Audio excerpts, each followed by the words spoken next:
تازه د ننګرهار څخه بد خبر راغی. دوستانو پریس نیوز چینل ته ښه راغلاست. ځایي سرچینې وایي د ننګرهار ښېوې ولسوالۍ شګې سیمه کې پر یو کور بېګا شپه د نامعلومو کسانو له لوري ګنده برید شوی دی.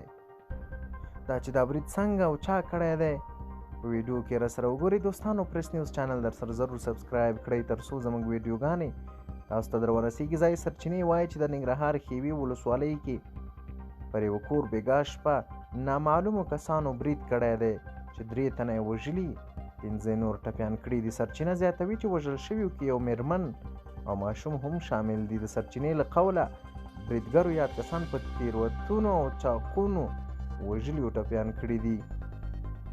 امنیتي چارواکو پیښه تایید کړې، ویلي دي چې په دې تورې څو تنه نیولي او څېړنې ترې روانې دي، خو په خبرې پیښه د خپلمنځي اختلافاتو له امله رامنځته شوې. ځایي سرچینو دا هم ویلي چې ټپیانو کې یو ملا امام هم شامل و چې د سختو ټپونو له امله یې روغتون کې ساه ورکړې ده او پاتې ټپیان روغتیایي حالت هم نازک ښوول شوی دی.